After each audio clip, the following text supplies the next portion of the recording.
Hi everyone, I'm Shane Stevenson, Director of Museum Collections and Curator at the Buffalo Naval Park. Well, you can tell, we're not at the Naval Park.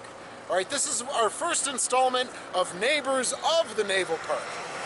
So I know you're probably naval fans, and that's why you subscribe or watch our videos, and of course we're so appreciative of your support.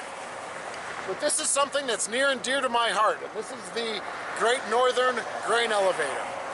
Alright, so we're going to be talking about the Great Northern Grain Elevator because there is an order to demolish this grain elevator that was constructed in 1897, and it is part of our Buffalo heritage here in Buffalo, New York. This is also kind of my first love at my prior museum, was industrial heritage and history, and I've published 2 historical picture books about Buffalo industry and Buffalo industrial heritage.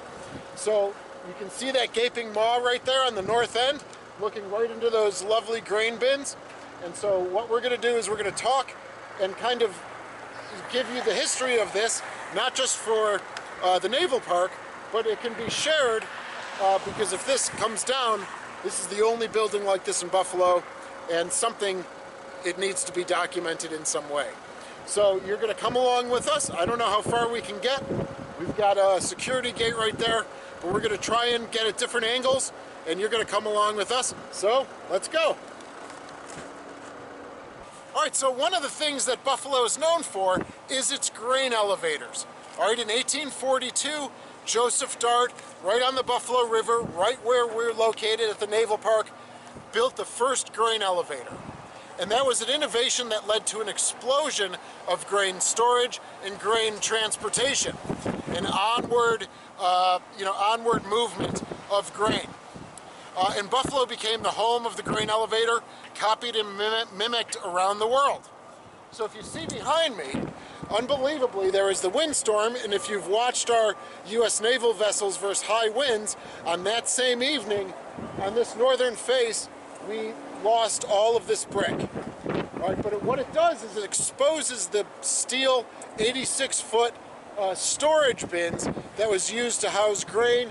And we also have a beautiful staircase, spiral staircase going up. If you can see that, that's unbelievable. But again, you'll see those 86-foot storage bins, all right? And when we come back, I'll talk a little bit more about the process of handling an onward movement of the grain. So we'll see you in a minute. This is the eastern side of the grain elevator. All right, the western side is at what's called the city slip canal, all right, which is where the lake freighters would be able to take on grain or offload grain, all right, into the grain elevator itself. Now this has 2 significant areas. There was a few patents that were created when this building was constructed, but it's one of the first in the country to use electricity. All right, not surprising because with the power of the water at Niagara Falls, 20 miles away, Buffalo was kind of the electric city, or the city of light, as we were known, and it's not surprising that they used electricity. All right, this is also that all-important second modification of the Buffalo grain elevator.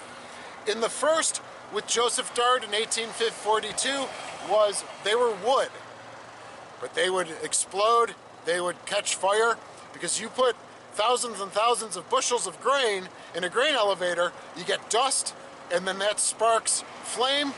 And so a lot of the wood grain elevators in the 1860s, 70s, and 80s would catch fire and be destroyed. This was the second one where they made them out of brick. All right, and this is the last one in Buffalo that is of a brick structure for a grain elevator.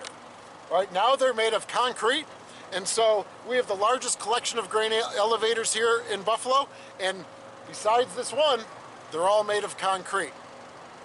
All right, so now we're going to go into the interior, not physically into the interior, but we're going to go inside, and I'm going to describe the process for you.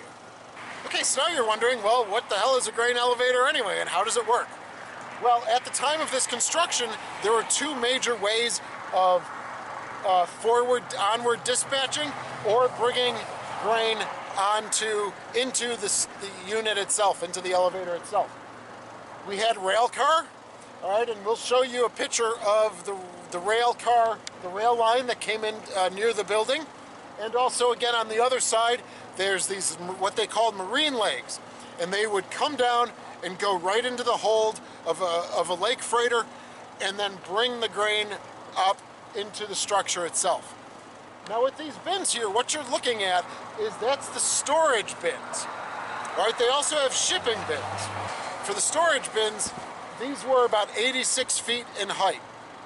All right, and they were actually divided into two, where some of the bin itself was going into the elevator. They also had the shipping bins, which were 22 to 53 feet tall, but the bins you see right here are the actual storage bins themselves. All right, so the legs would come down on the other side, on the city ship canal side, go right into the cargo hold, bring the grain up to about the second level. They would then move through the building and down a little bit into receivers. Now again, the ingenuity here, the industrial heritage, these receivers would have legs inside now that each had about 640 30-inch buckets. So each leg had 30-inch buckets attached. They would scoop into those receivers and carry them all the way up to the cupola here, which is this 4-story corrugated structure right at the very top. So that's a unique way. The arms, in some elevators, the arms take the grain right up to the top. Here, the arms deposited the grain onto the second floor. They were sent down to receivers in the lower sections of the elevator, and then those 9 arms with the buckets would then carry them up to the cupola, which was the inspection, and then they would have a 37-foot arm on the conveyor belt, and that conveyor belt would then deposit the grain into those bins that you see. All right, I can tell the sun's kind of maybe getting in your way now, so we're going to be maybe heading to a different spot, and we'll talk a little bit more about grain elevators. All right, everyone, we took it inside. It was about 20 degrees and the wind was really ripping around there. So we'll have some pictures of the Great Northern Grain Elevator for you. And now we're back at the Naval Park standing in front of our case, which highlighted Buffalo's industrial might during World War II. All right, so we talk a lot about certainly aircraft building with the P-40s and the P-39s here in Western New York. About 23,000 planes were produced here in total. But for today's video, again, we're talking grain elevators. So back then, when it was constructed in 1897, a shift was about 10 hours a day. And they were able to bring into the elevator about 600,000 bushels of grain in a 10-hour period. And that's, one shift. And then they were able, there wasn't a set, when you're forwarding the grain on, there wasn't a set, bushel count. Sometimes it would be by rail, sometimes it would be by lake freighter, and sometimes it would be by truck as the times changed. But again, this made Buffalo the leading grain port, not only in the country, but there's some belief that it was the largest grain port in the world. And then, of course, technology changes and it moves on. And grain elevators were for storage, and now grain elevators could also be for milling the grain into flour itself. Right, and speaking of that, along with the grain elevators here in Buffalo and being one of the largest grain ports, Buffalo produced, in the 1920s and 1930s, Buffalo produced 1/10 of all flour produced in the country was here in Buffalo. And one day, flour production could feed the city of Buffalo for 2 whole years. And that was just one day. And that allowed Buffalo to grow and to become the industrial heritage center that we are, especially with the grain elevators. And given today and the news coming out that this grain elevator might be demolished, it's important to catalog it and to keep it for future generations. And we hope you enjoyed this video. Again, I know it's not naval based, but it gives you a little look, and we might continue to do this Neighbors of the Naval Park here. So if you like this video, please subscribe, ring the bell. If you look in the right-hand corner, you'll see some suggested videos. On your mobile phone, it's right down below. And keep a lookout for future videos. And as always, thanks for your support. And we'll see you again soon.